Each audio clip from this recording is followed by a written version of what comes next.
Welcome to episode 271. And I've been looking forward to this interview for a long time. We are with Jeff Lemire, and we are going to be talking about 10,000 Ink Stains. It's a memoir that is, I guess, it's coming out soon. Yeah, I think early July. Okay, early July, so right around the corner. Yeah. So before we get started talking about that, tell us a little bit about yourself. Tell us about your history as a comic book reader and as a creator, which again we'll be getting more into with this thing. Yeah, I mean, I've been making comics for over 20 years now. Yeah, I've done both independent and mainstream stuff, at Marvel and DC, but also my own stuff like Essex County and Sweet Tooth, and I'm working on a monthly book now called Minor Arcana, which I'm drawing and writing, and then also writing stuff for DC. So I'm doing Absolute Flash right now and JSA. So I've always sort of balanced between my own personal stuff and more mainstream work, and kind of love doing both. So let's get into your comic book history as a reader. Do you remember maybe the first book that you read, or maybe the one that kind of got you hooked and made you want to dive in a little more?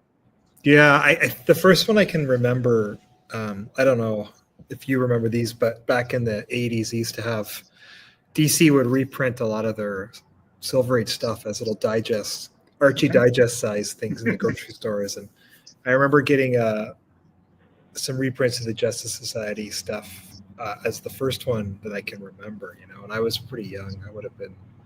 I was probably 7 or 8 or 6. I don't know how old I was. So it was that was the first I remember. And the things that really got me hooked were in 85 when DC did the first Crisis and Who's Who simultaneously. That was really what hooked me on comics. I just love those, going through the Who's Who and kind of learning all the characters and the different artists that were drawing those, because those books actually had really great unique art. They didn't just reprint old art. They got new art for those. And so I got to learn all the different artists and all the different characters with those books. And it really hooked me. I guess I was 9 or 10 when those came out. So it was perfect time. Was there a certain one of those characters that you kind of gravitated towards or really stuck out for you as a new reader? I think back then, for some reason, I was really drawn to anything George Perez drew. So he was doing a lot of Teen Titans stuff back then, I guess, and Crisis. So anything he drew, I was really drawn to. I was really into his Teen Titans with Marv Wolfman, and I was really into the Legion of Superheroes as well. That would have been Paul Levitz and Keith Giffen who were doing it back then. So those two books really sucked me in, and I loved the art, and I loved all those characters. So when did you start kind of developing yourself as a creator? Which came first, did the writing or your kind of cartooning art? Yeah, it always started with drawing for me. When I was a kid, that's what I did. I just drew all the time.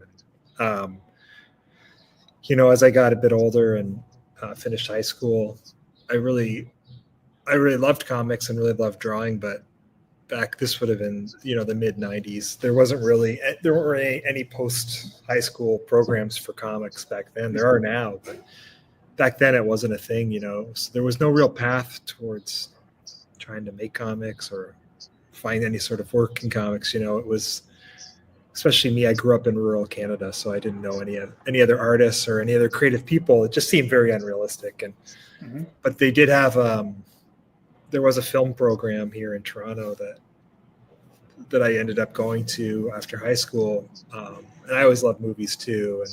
And storytelling was really the thing. And I saw this as kind of a way to continue that, learning more about storytelling. But as I did that program, the film program, as much as I enjoyed it, I really did fall back in love with sort of comics around that time. And I started keeping sketchbooks and sort of drawing my own stuff again. So the late 90s, early 2000s, I finished school, and I just really kind of dedicated myself to making comics, and back then it was a lot of short stories and just sort of finding my way as a creator and the kinds of stories I like to tell and developing my style and everything. And I didn't really start self-publishing things until 2003, 2004. It's been a few years just doing a lot of stuff that I didn't publish and kind of learning the craft. So yeah, that, like I said, it's about 25 years ago.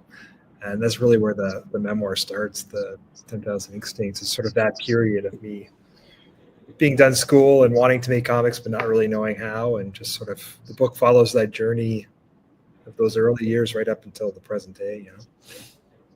Yeah, I know that in the beginning of the book, you kind of talked about, you know, what you were doing. You were also working another job, and not it wasn't jumping into comics. Um, Yeah. can you give us an overview of that without too much detail that people can't check out in the book when they get it? Yeah. Yeah. I mean, in those early days after I finished school, I wanted to do comics, but there wasn't any money in comics, obviously, especially just self-publishing like mini comics and things. So I had to have a day job, and I worked in kitchens as a line cook for over a decade when I was from probably from 99 till almost until I started working at DC. I was working as a line cook, and I would work night shifts in the kitchen, and then that kind of allowed me to wake up early and draw all day before I had to start my next shift. So I would just do that, and I kind of, I didn't really, even when my first books started getting published, like Top Shelf picked up Essex County and started publishing those books in 2005. And it certainly, they started to get some critical attention and everything, but it really wasn't something I could make a living doing. So I was still working in the kitchen right up until I started, got my first work at DC in probably 2009, I think. I was really kind of just thought that's what my life would be, working in kitchens and then making comics as sort of my passion but obviously things took off with Sweet Tooth and other things. And I was able to then finally kind of quit the kitchen and spend more time making comics, which was great. So let's talk about your early stuff, Ashtray and Lost Dogs. Kind of since that's where you started, as really, I guess, focusing as a creator.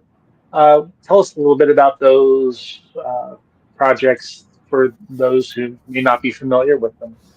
Yeah, that's really early stuff. I was before those books, I spent a couple years, like I said, just sort of experimenting and trying a lot of different things, and I didn't have any friends who were cartoonists, so I didn't really have someone to sort of even learn the basics of inking or cartooning from. It was all self-taught. And a lot of that early stuff was also me just sort of finding out what kind of stories I wanted to tell and how I wanted to tell them. I started off kind of trying to emulate a lot of the stuff that I liked back then, but not really. The work wasn't really successful because I think it wasn't coming from inside me, and I think somewhere around 2004, 2005, when I did those first mini comics, Ashtray, I started to find a little bit of a voice, and they're pretty crude and rudimentary now, but you can see sort of a line between that early work and some of my later stuff. And I guess I just kind of started to tap into some themes and a certain style that felt more personal, and that did come from inside, and so Ashtray was the first stuff I ever kind of put out into the world. It was just, I think, 3 or 4 short stories that I Xeroxed and bound together myself. And this is pre-internet days, so I couldn't just post things. I had to do like small press shows and zine shows, and I put the books on commission at comic shops around Toronto and stuff. So it was very small, limited sort of press printing run, and but still, it felt good to kind of. Up until that point, I was just doing it all by myself and hadn't shared anything with anyone. So it was good to put something out in the world. It was a big step, and in this book, we kind of reprint those early comics faithfully. Like I've never reprinted them. And then Lost Dogs was sort of the first longer form book that I did, where it just sort of started as an experiment in my sketchbooks. I started doing this Scott McCloud, who did, Scott McCloud. Obviously, he started this thing called the 24-hour comic challenge, like in the 90s, where it would be, the idea was you'd sit down at your desk, you wouldn't have prepared anything. You had no story in mind or nothing preconceived, and you would just start drawing a comic. And you tried to do a page every hour for 24 hours, and you'd have this 24-page comic at the end. And that's what Lost Dog started as that. I sat down and followed that for the first few hours, just kind of coming up with this thing. And I got, maybe 10 or 12 pages into it, and I started to see an opening to something bigger, a bigger story there. And that was the first it was a 96-page graphic novel in the end. And that was kind of the first complete work that I did that wasn't a short story, that, again, very crude by today's standards, but you could see the start of my style and my voice in it. And then that book got some grant money to get published, and it was sort of my first sort of foothold in the industry, really. So I think one of the things that drew me to your work was your art style, and it's very different than what is out there in the mainstream. How did you come to develop that, or how did you come up with that as your, I would almost say, signature style? Yeah. I mean, obviously, it's very different from a lot of mainstream comics. Like I said, I kind of grew up. I had like a really good art teacher in high school, but I didn't really pursue art after that. It was all self-taught, and I think, in hindsight, if I had met other cartoonists earlier and could, learn from them and stuff, I might have developed differently. But I think by working on my own like that and sort of making mistakes and figuring it out by myself, I did develop that really unique style that, I just kind of learned to let go and stop trying to emulate other artists I admired and try to just draw the way that I drew, and just almost like when you're a kid, when you just sit down and draw, and you kind of just be really loose and direct. And so, yeah, I guess it kind of developed from that, just sort of trying to be spontaneous and true to myself. And,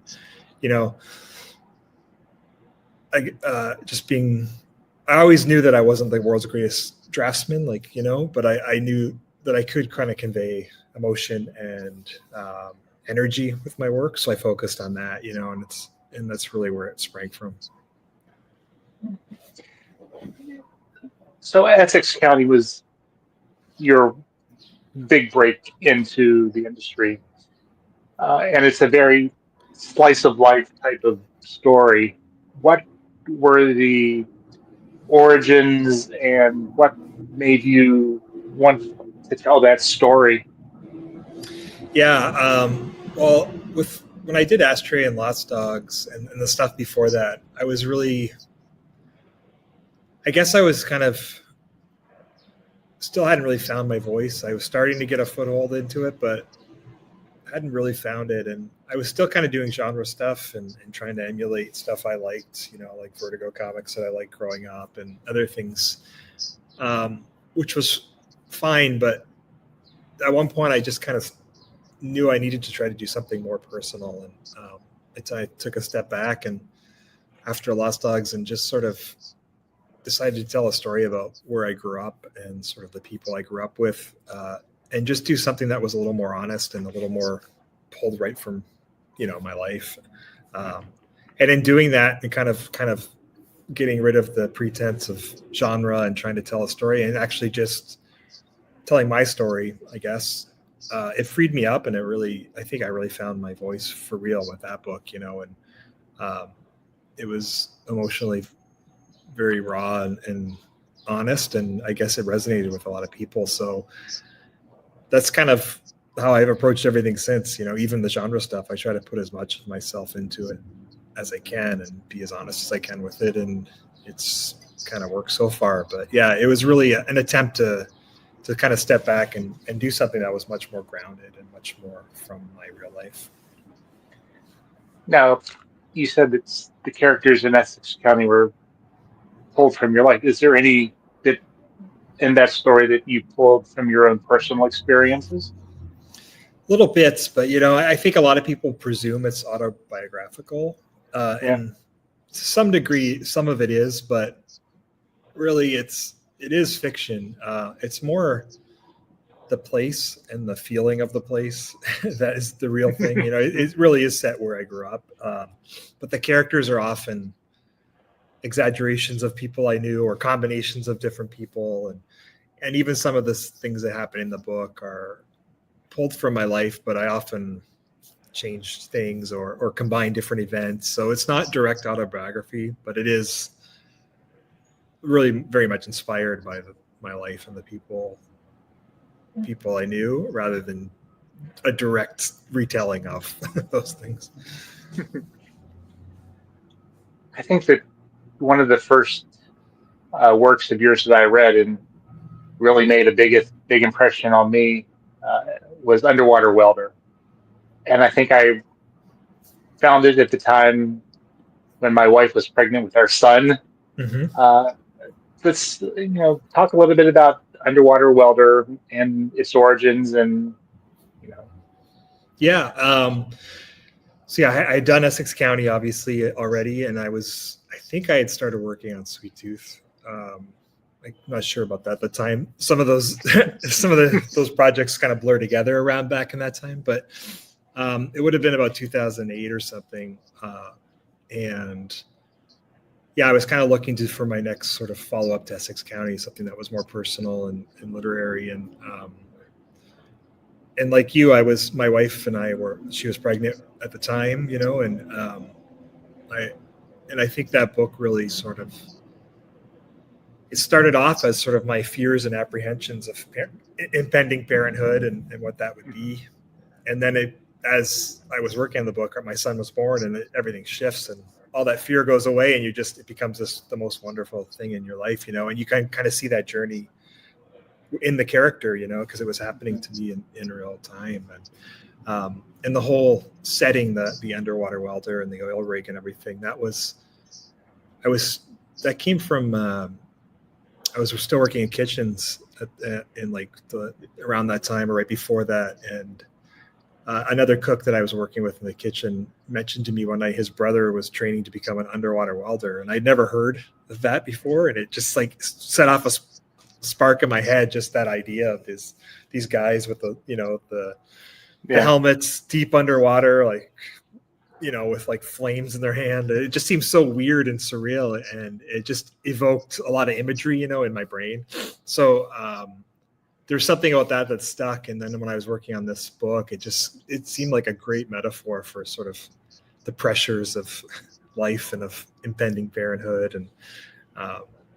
and I just kind of went with it, as a thing, and yeah, I grew out of that.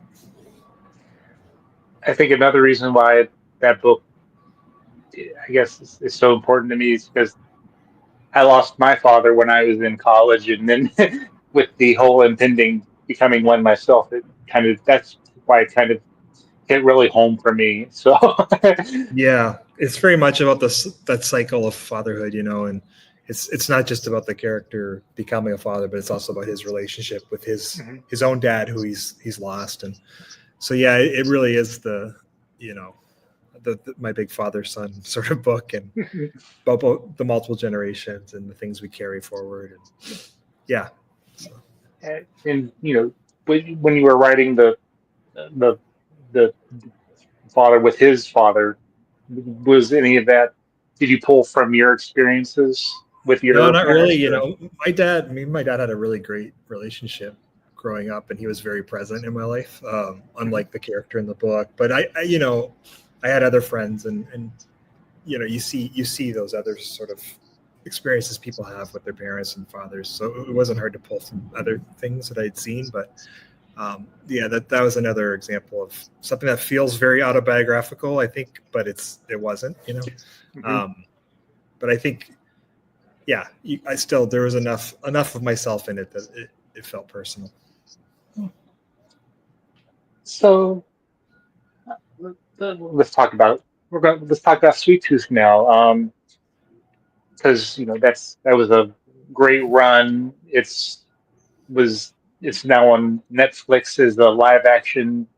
Uh, where did the idea for that come, and how did it grow as you progressed in the series? Yeah, I mean, it was just to kind of continue the story we've been telling. I had done Essex County, and then was working on Underwater Welter, which were very personal, sort of, I don't know, slice of life or very grounded human dramas, and but there's also this other side of me that loves genre and loves other kinds of comics as well. But I never really thought I'd get a chance to do my own monthly comic. Like I thought maybe I would be able to do these sort of indie graphic novels, but never a real monthly book. So when I was working at Vertigo, I was doing a graphic novel for them called The Nobody, which was sort of a modern retelling of the Invisible Man H.G. Wells story. And I was working on that and really hitting it off with the editor, Bob Schreck, who worked at Vertigo then. And he mentioned to me sort of one day that Karen Berger was looking for some new monthly ongoing Vertigo books. And I loved Vertigo, when I was a teenager, the first wave of Vertigo stuff in 93. I was like, yeah. I guess I would have been 16 years old or something when that hit. So just right in the wheelhouse. Yeah. So, Hellblazer, Sandman, Swamp Thing, Doom Patrol, all that stuff was just really formative stuff for me. It still is, And so when Bob suggested Karen was looking for new ongoings for Vertigo, it was like, I took a swing, I didn't think I would ever actually happen, but it's like I think I had been playing around with this idea in my sketchbooks of this kid with antlers, sort of who lived in a hunting lodge with his dad. It wasn't a fully formed idea yet, it was just something that was kind of popping up and as a kernel of an idea in my sketchbooks. But when Bob suggested I pitch something, I just kind of brought it all together. And I always loved post-apocalyptic stories, now 25 years later, you can't turn around without finding a new post-apocalyptic thing on Netflix or whatever. But back then it was. And it's a little too close to real life. Yeah. Okay, there you go. Yeah. Yeah, it wasn't quite the trope it is now, but I really love those kinds of stories, and it just all kind of came together over one weekend. I wrote the pitch for Sweet Tooth, and we sent it in on a Monday to Bob, and Bob really liked it and sent it to Karen, and Karen greenlit it that week and as an ongoing. And from what I was told, that never happens. Like, things never happen that quickly at Vertigo. So there was something that struck. Karen saw the drawing of his face, Gus's face, and was really struck by it. And so I don't know. I guess it was just the right timing and everything, and it just worked. And that was really fun because I'd only ever done graphic novels, and all of a sudden I got to do a monthly book where you can serialize something and tell a longer format story, and really play with something that can develop more slowly over time. And I loved doing it. I did it for, I guess it was probably a 4 or 5 year project. I did 40 issues that I drew most of them myself. And it just really, it evolved from this original sort of story of this kid and his dad in a hunting lodge into this sort of sprawling survival tale. And it was, that was the book that really kind of broke me out from indie comics into a more mainstream crowd. And while I was working on that, I think in 2010 or something,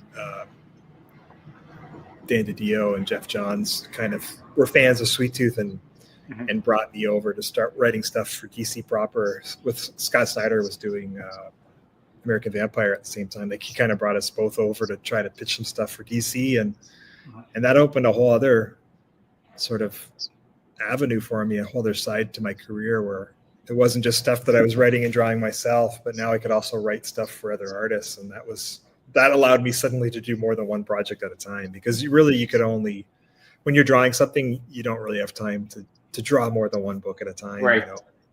But this allowed me to work on whatever I was drawing, but also write stuff for other people. And I could start to juggle more than one book. And that really opened up a lot of doors for me, both in the mainstream, but also doing creator-owned stuff that other people drew as well.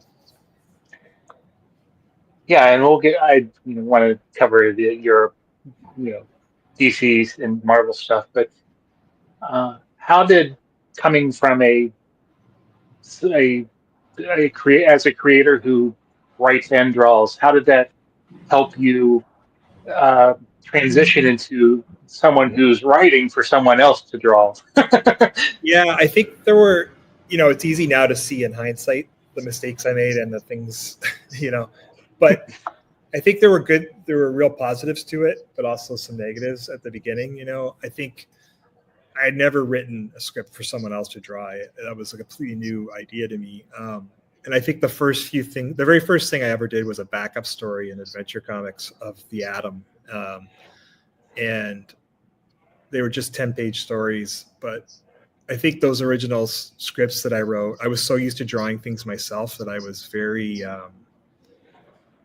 probably overbearing in terms of like my art direction and the way that I described the panel layouts. And I was kind of dictating to the artist to draw it the way I would lay it out or whatever. And I quickly learned that the less is more with art direction, especially when you have a great artist. You have to trust them, and you give them the story, and you give them the beats, and you give them the character and a certain amount of pacing, but you have to let them also bring themselves to it. So I kind of learned over the first couple of projects that to kind of let go of the visual side of things and trust the artist more. And the results were much better when I did that, and I think the fact that I was still drawing my own stuff every day, it was I was scratching that itch. So it was easy to let go and kind of let someone else, bring themselves to it, Mm-hmm. Yeah. So it was a bit of a learning curve there of like how much is too much and trusting your collaborator. But the more of those projects I did, I think the more successful I got at kind of balancing that. Well, you can definitely see your love for the original Vertigo stuff in your Animal Man and New 52 DC stuff. Let's talk a little bit about that because I'm a big animal fan, and as soon as I saw that your name attached to that book, I was like, well, I was getting them anyway, but now I'm definitely sold. Yeah, that was a dream book. I mean, I had done the Atom and Superboy at DC, and they were okay, but I hadn't really found my niche yet. And then when the New 52 relaunch happened, DC was sort of throwing all kinds of things at the wall and asking me to pitch all kinds of stuff, some of which I wasn't really suited for, and it was kind of frustrating. I wasn't really finding the right title, and I think one day someone suggested they were thinking of doing Animal Man, and that was immediately the one, because I loved the Grant Morrison and Jamie Delano Animal Man stuff from Vertigo so much, and also I loved that it was a book about family, and he had kids and was married, and at the time, this was 2011, my son was still really young, so my life kind of echoed Buddy Baker's family life in a way. So I was able to bring a lot of personal things and inject them into that book. And it was just the right time, the right character, and the right book, and also the right artist. When Travel Foreman came on, and later Steve Pugh, it was like just a really good fit where I was kind of tapping into some of the darker sides of my imagination and kind of bring some of that stuff that I love from Vertigo into the regular DC universe, So yeah, it was a real joy writing that book, and that's the one where I really hit my stride as a writer, I guess, And then following the New 52, you did some work over at Marvel, specifically Moon Knight. How was writing that character? Is that a character that you have always been a fan of, or how did that kind of come to? Yeah, I mean, it was interesting. I wasn't like a massive fan, but I did love. I am a massive fan of Bill Sienkiewicz, so Mhm. I was a fan of the character through Bill's work, really originally, and then when I was presented with the opportunity to write it, obviously I went and did a deep dive, and I love Bill and Doug Mench's run, and I loved a lot of the more modern stuff that people were doing with Moon Knight. Warren Ellis had just done a really really great revamp of him, and so it did seem like a character that was ripe with potential, and uh, again, that was one that just kind of at the right time I had the right idea of sort of really exploring, themes of mental health and multiple personalities, and using the character's history and the different versions of the character throughout his history as ways into that, um, and again, you get a great artist that really helps, and Greg Smallwood was absolutely brilliant on that book.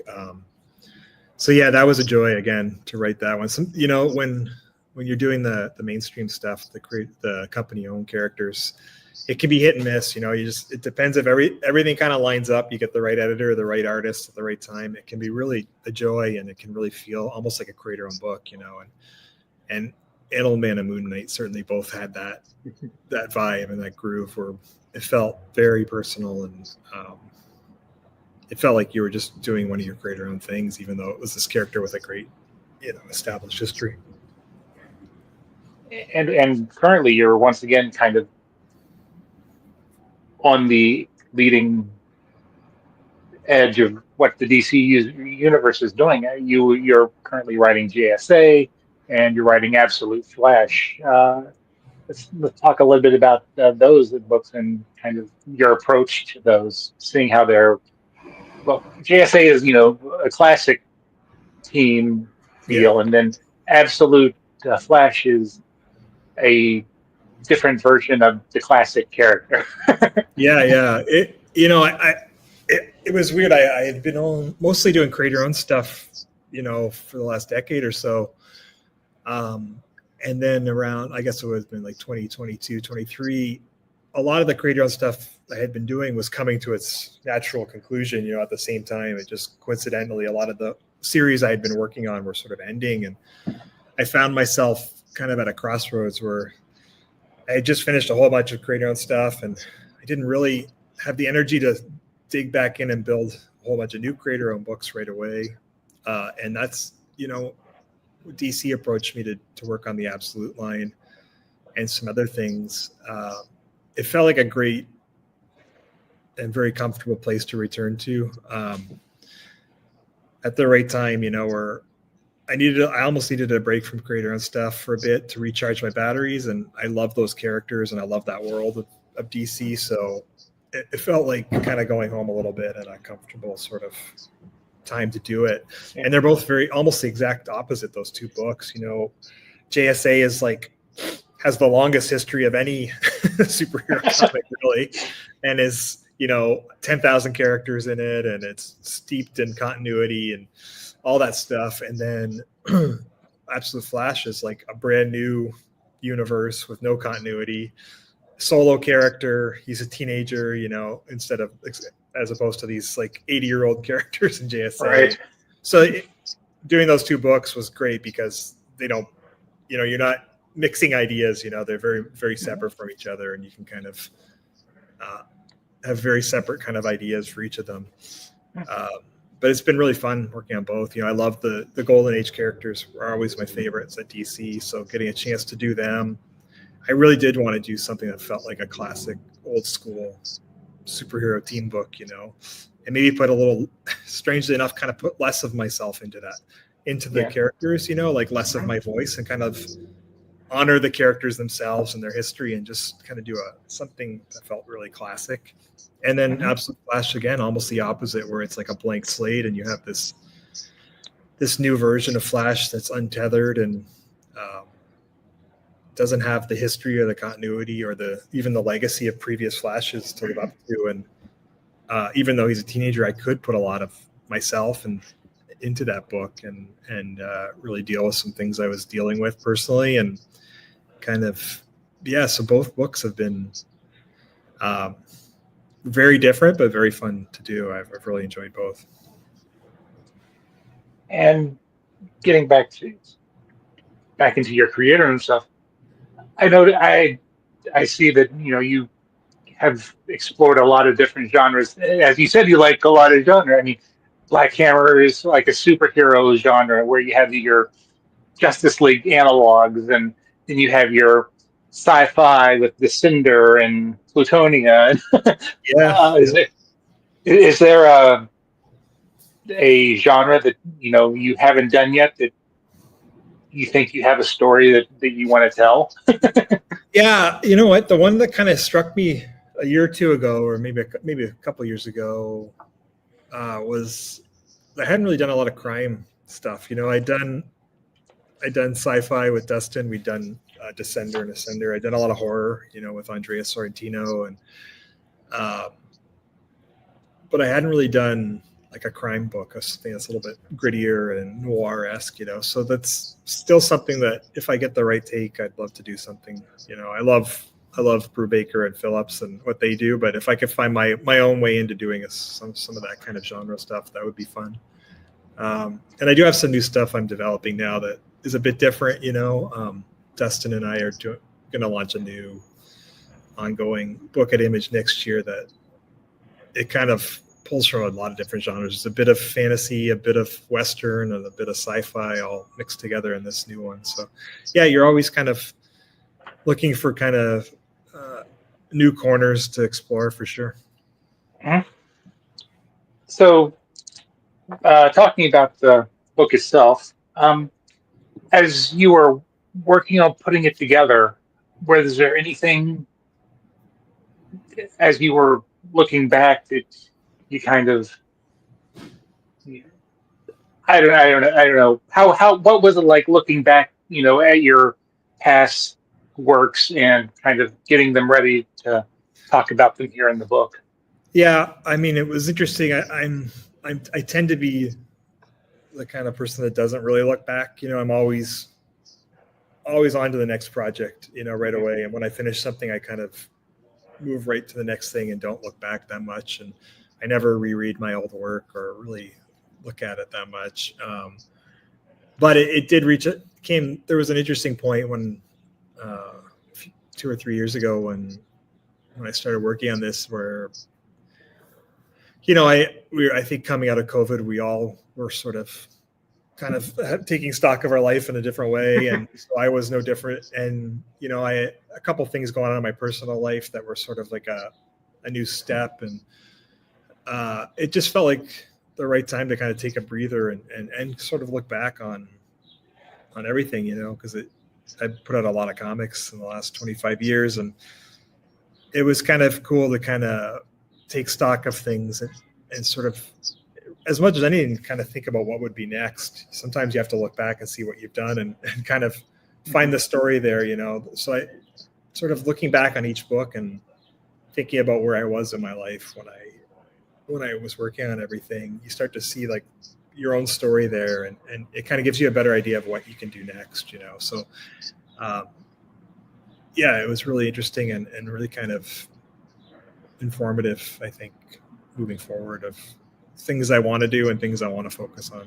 And the things that were most important to me now, looking back, are the things I kind of hold on to moving forward. Now, have you thought about or considered, revisiting some of similar years, like maybe Trillium or Plutonia or Royal City, or have you told the story that you want to tell with those and want them to Yeah, kind of I sit think on their own? for the most part, like when I'm done something, I think it's done. Mhm. I don't think I would ever go back into any of the old stuff. The kind of exception to the rule maybe is Royal City. That was one that I was working on around 2015, 16, and I really loved that world and I really loved the characters. But I was writing and drawing it and painting it myself, and I reached a point where I just sort of burnt out and wrapped it up. And I kind of always felt like it was meant to be a bit longer and there was more to it. So that's one story I've been kind of playing with as potentially returning to at some point and telling a new story there. But yeah, I mean, I tend to, if I did get an idea to return to an old thing, it always tends to be something that would be better as a new thing, So Mhm. yeah, I think for the most part, when something's done, it's done. So I like to uh, find out about the creator's processes. Not only your writing process, but more importantly, because we talked about your art style. How do you go about, you know, Do you work traditionally? Obviously, the ink stains. I'm guessing you work traditionally, but do you kind of also do digitally, or is it a hybrid Yeah, kind of no, thing? it's all traditional. Yeah, I've had some friends. I mean, many artists are now working digitally, and a couple of my close friends have played around with it more seriously than I have, and every time I've tried to mess around with drawing digitally, it just feels very unsatisfying to me. And I don't know. I fell in love with drawing, like the tactile act of like pens and pencils and ink, and I just love that, and it's such a big part of why I love making comics. That you know, I don't think I could ever move to digital. And I feel like we all spend so much time on screens as it is. The less, for me, drawing is one of those big parts of my day where I get to escape all that and just sort of Mhm. be in the real world, with something. So yeah, I work traditionally, and I mean, obviously, you scan everything in to format it, but I don't draw at all on the computer. So, do you have when you are working on a project, do you have a set time during the day that you work on it, or because you have a family, so I'm sure that you try to spend as much time with them as possible. But is there certain times that you're more inspired than others, or is there a certain I don't want to say ritual, but thing you do when you're working, like play music or Yeah, lock yourself I'm in the room? I'm very very routine oriented person. I always have been. So yeah, my routine is pretty much the same every day. I come here to my studio and I usually get here early. I'm a morning. I do my best work in the morning for sure. Um, so I usually am here 8 or 8:30 in the morning, and I work. You know, I just draw all day mostly until 4 or 5, and I don't work on weekends anymore. So yeah, it's a pretty strict schedule, and um, I listen to music when I'm writing and when I'm penciling because I don't know. I need a little more of my brain for that stuff. But when I'm inking, I tend to just watch TV shows, like kind of, or listen to TV shows as I'm inking. Yeah, I'm always listening or watching something. Is there a certain genre? Because it wasn't, and it's been a while since I've read Royal City, but wasn't that kind of music based and kind Yeah, of the as a pivotal part of the story? yeah, for sure. I mean, music is a big part of my creative process. I'm always listening to all kinds of stuff, but um, you get a lot of ideas listening to music, and you kind of get even a certain feel or a feeling that you want to capture in a story through music. And for me, I mean, I always go back to the stuff that was probably the most sort of formative for me, which would have been stuff I listened to when I was a teenager and in my early 20s. So a lot of indie rock from the late 80s to the mid 90s, a lot of post punk stuff. That's really my kind of wheelhouse.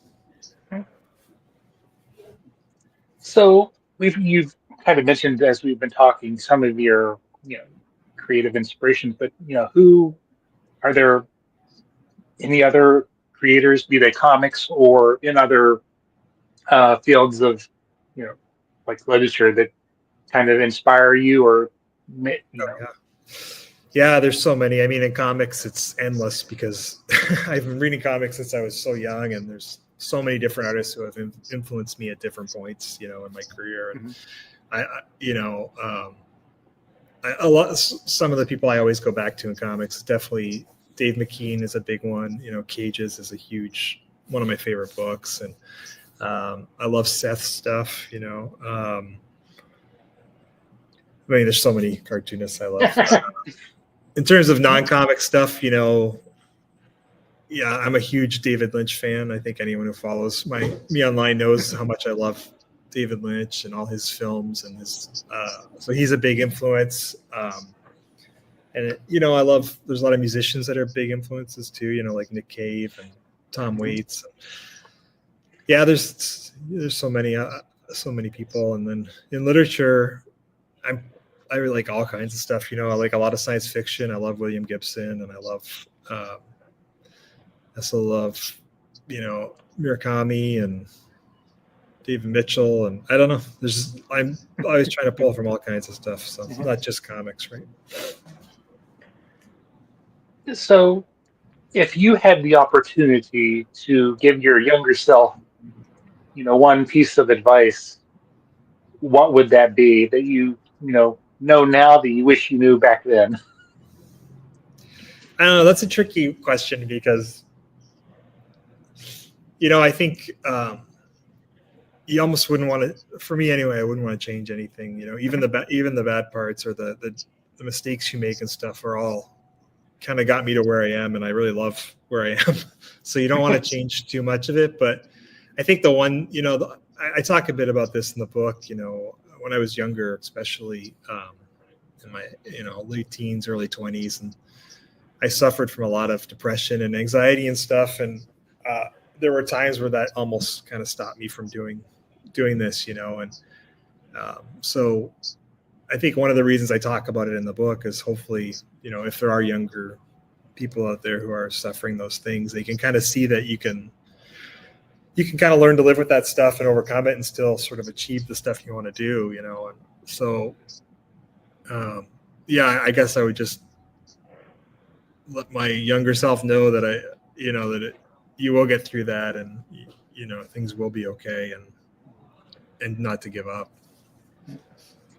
And was there advice that you ever received from somebody else in the industry that has stuck with you or kind of pushed you forward creatively? Mm-hmm. Yeah, there was. It's very simple advice, but it really resonated with me when I was just starting out and trying to do those early mini comics and stuff. I didn't have a lot of friends or peers who did comics, so I was kind of working in a bit of a vacuum, and I loved doing it, but I didn't know if what I was doing was any good or worth continuing, and you start to doubt yourself. And this was the early days of the internet, where there were a few comic creators who were online, and you could pretty easily contact them because it was it was so kind of new. And I found like a discussion group or something with a few cartoonists on there, and I sent some of my work to John Toddleben, who he worked on Swamp Thing with Alan Moore and Miracle Man. So I was a fan of his stuff and sent him some scans of my comics, kind of looking for feedback, and he was very positive, and he said something that really resonated, where he kind of recognized sort of the uniqueness of my artwork, and he said, you just got to do the thing that you love doing. And if you love doing it, chances are at least one other person's going to, people are going to see the passion in it, and other people will like it too. So just kind of try to be true to yourself. And that got me through a lot of self-doubt early on of like, okay, well, if I love what I'm doing, someone else will like it too. And it just kept me going enough to kind of get over that hump. Now, are there any Marvel, DC, or any other property that you haven't worked on? Because I mean, you've done Animal Man, you did. Am I remembering correctly? You did Green Arrow. Yeah, I did. Yeah. Okay. Sorry. I'm I've done a lot trying of to stuff. remember. Yeah. But are there any characters or properties from Marvel, DC, or any other company that you're passionate about and would like to take a swing at? Yeah, nothing really comes to mind. I've done so much of that stuff, and I've kind of got a chance to do almost all of those characters I love. Swamp Thing and Justice Society, Animal Man, all the stuff I love. I've had the chance to work on, and more and more, I'm more interested in doing my own thing. But you never know. Sometimes you'll just get some weird idea for one of those characters that you fall in love with, and then you want to pursue it. So you never say never, but yeah, there's certainly not any wish list out there that I have. Most of those itches have been scratched already. I know also in the book you talk about the not only Sweet Tooth bringing it to TV, but Essex County. Mm-hmm. Was there anything that you learned from that experience that you are able to bring back into your comic book work? No, I think. Well, yes and no. I think both both of those experiences of my stuff being adapted to the screen were very different. Sweet Tooth, I wasn't directly involved with the adaptation. I got to visit set and everything, but I wasn't creatively involved in that one. So that one was a lesson in me just having to kind of let go and let it be what it was going to be, because I couldn't really influence it. And then Essex County was almost the exact opposite, where I was the showrunner. I wrote every episode. I produced it, so I was intricately involved in every step of that process. So both very different, and both just made me love comics even more, because you just learn that making TV especially takes so long, and there's so many people involved, and to have a vision and kind of see it through is very difficult, whereas with comics, it's a much more direct medium. I can sit down and draw something, and a few months later people can read it, unfiltered pretty much, and that's kind of hard to beat. So it just, it made me just really appreciate the medium that I work in, and how direct it is, and how much freedom I have. And did Essex County ever air, or is it still kind of in limbo? Or it's in limbo in terms of non-Canadian release. It aired here in Canada, but as far as a wider release, it is in this weird state of limbo, which I don't have control over, unfortunately. Right. Canada gets all the good stuff. Free healthcare.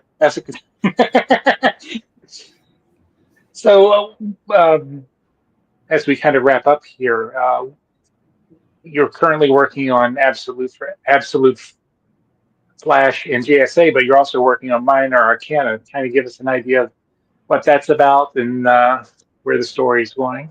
Yeah, I mean, Minor Arcana is the first ongoing book that I've drawn myself since Sweet Tooth, so it's really, I've mostly done shorter projects since then that I've drawn, and more contained things. And this one is, again, a chance to do a much more sprawling, long form story like I did with Sweet Tooth, which I'm really enjoying, that sort of slower pace and being able to kind of let ideas develop more slowly. And it's been great. It's kind of my love letter to all those Vertigo comics. We loved it when we were teenagers, the original wave of Vertigo stuff, where it does have a supernatural element to it. It's about a girl who returns home to take care of her mom to the small town she grew up in. And her mom was like a storefront fortune teller who was, just a fraud who did it for money. But the daughter, Teresa, learns that she actually has psychic abilities. And ironically, now she's stuck there kind of helping all these people in town that she's spent her whole life trying to get away from. And it's very grounded human drama like Essex County or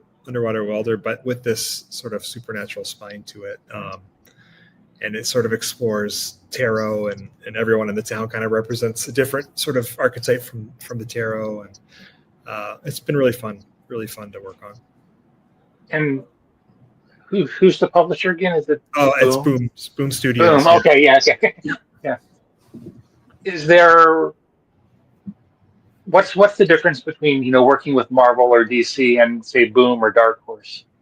The smaller, more.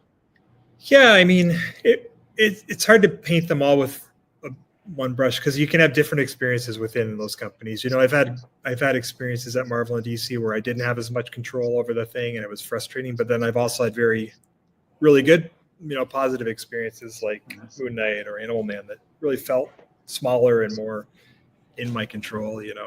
But I think in general, it's just a matter of the stuff I do for Dark Horse or Boom or Image. Usually, is stuff that I've created myself and that I own myself, so I have more control over it, really. And there's usually editorially less. You're not tying into a bigger universe or other books, so you can just sort of take things in whatever direction you want and sort of do whatever you want, really creatively, which is hard to beat. And what advice would you have for upcoming writers, cartoonists, that you feel is the most important takeaway?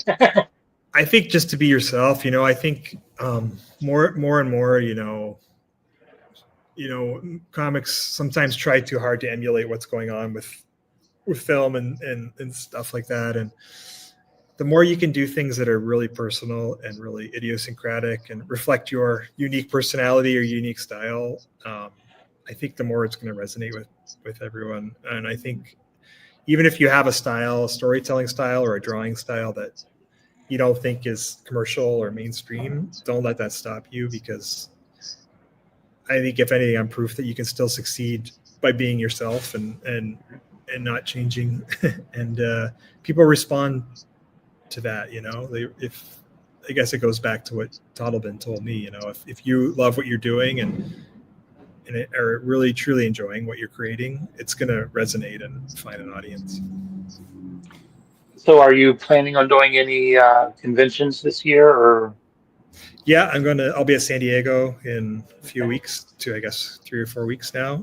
So I'll be there with ink stains. I'll be signing at Dark Horse and at Image and DC, and that might be it for cons for this year for me. But yeah, that's a big one. Well, hopefully sometime I'll run into you in New York sometime. That would be great. Yeah. That's my yearly allowable time out of the house. Yeah, I gotcha. Yeah, I did that one last year. It was pretty fun. I hadn't done it in a while, so yeah, it's a good one. I missed you. I don't know how that happened. Would you like to give a pitch for 10,000 Ink Stains and where people can find you online? Yeah, sure. 10,000 Ink Stains is sort of my career retrospective art book, memoir. It goes book by book through everything I've done for the last 25 years and talks about what was going on in my life when I was working on each book, and also kind of opens up my sketchbooks, and you see all kinds of process material and sketchbook stuff that I've never published before for each book. And in terms of online, I mean, I'm pretty limited these days, but I do have a newsletter that you can follow for free I try to update it every week.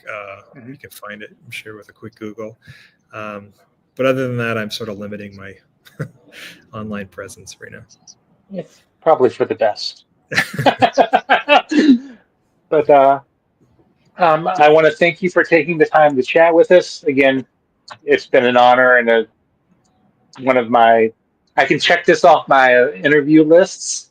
Oh, thanks. But, it was really fun. Thank you. I hope to, meet you in person one day and touch base. But again, thank you for taking the time to chat with us.